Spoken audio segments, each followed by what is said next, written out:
Well, here we are behind the nursing home where we have our feral cat colony. And they are patiently waiting for me to get the food out and stop talking, I think. As you can see, they're sort of hiding. There they are. They sort of hide in the bushes. They know exactly that, they have to be careful around humans, and rightly so. The only one that is not afraid of us is this young, I think he's old for a cat. He's probably 5-6 years old. This pretty boy. Look over here. Look. He's a good kitty. He must have been dropped here when he was very young. But he was domestic. Here's our little new kittens. They came from a mother that we couldn't catch last year. We neutered 16 of them. Or more, I think. But these guys are the new kittens, and as you can see, they all look like the patriarch, which was Pretty Boy.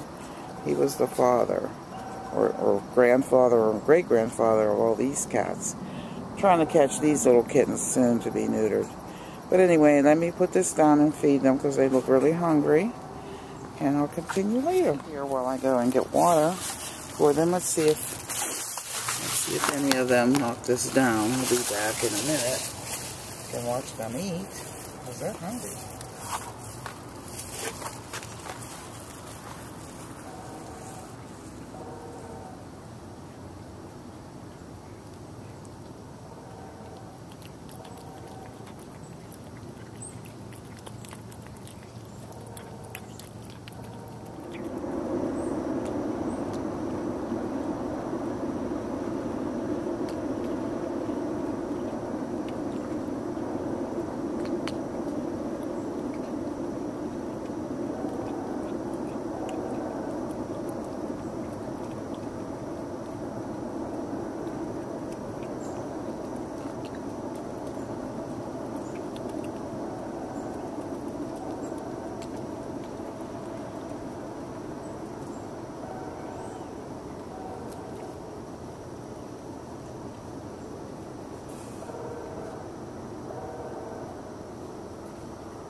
Got your food, kitties.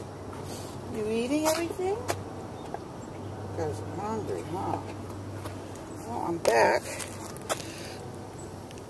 I'll do their water next.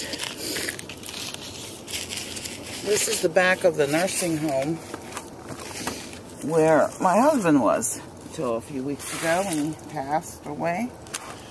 And we started, well, the cats were being taken care of by people who are in the building, but nobody neutered them.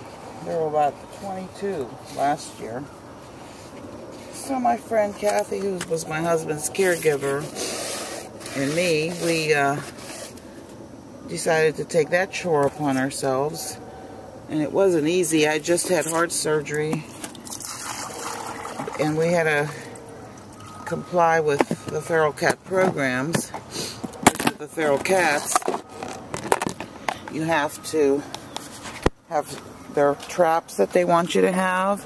You have to take in certain days. They have the feral cat program, sometimes free, sometimes low cost of $30 each, which we did. The administration here is very cooperative. They made sure that they allow us to do this. As you can see, they have a nice habitat back here, the cats. This is all woods, all the way far down, all the way down. There's houses way at the other end and at this end. But over this hillside, there's a river. There's almost a straight drop at certain points. But the cats have plenty of room to roam. Of course, there's predators. You never know what animals come along. But they seem pretty good, these cats. They seem pretty happy for the most part. Last winter, we did lose a couple, I think, to the terribly cold weather. But there's a crew of us that feed them. And at least we try our best. It's not always easy. Now, yesterday was a really interesting day. We wanted to winterproof their dog houses. Last year, some people donated some dog houses. And they're over here. I'll show you them in a minute. So we knew for winter, of course, they're wide, big openings, and they're not really warm.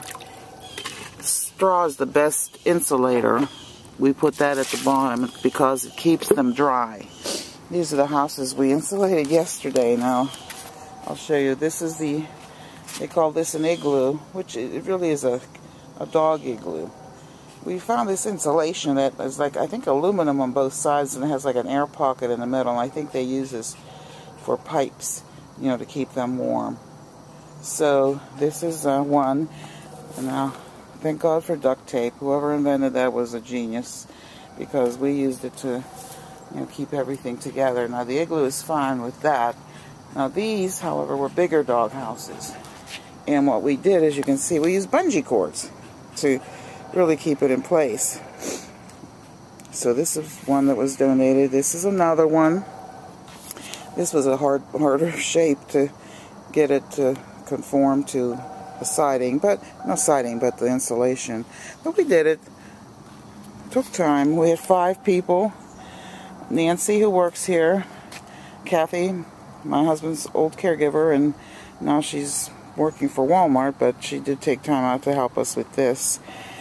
And Raven, a young girl who came here, I think one of her relatives was here, and after she died, she continued coming to visit and also taking care of the cats and me. And it took us about all afternoon to really get this all together. But I think it's going to be good for them. We cut out very small openings, as you can see, for them to get in and out. They do like a smaller opening, keeps the bigger animals out, and makes them feel protected. Plus, I hope keep them warm. And the opening here is on this. We kept this side and then this side, and this up here is like a little protector from the rain. So I think this should be good. We're going to put more straw down. Straw is good because it keeps the moisture away, and the top layer will be dry, and that's what's inside too. So they should have a pretty warm house for winter, we hope. As you can see, they're over there eating. They don't all come at the same time. These are the early birds, which again, Pretty Boy's the grandfather. The ones that are there are the kittens. They come right away. They're hungry. I don't think they really catch, especially the kittens don't catch any animals. Some of the older cats might. Now, during the day, they come in and out, and they are fed all day long. And in the evening, someone comes too.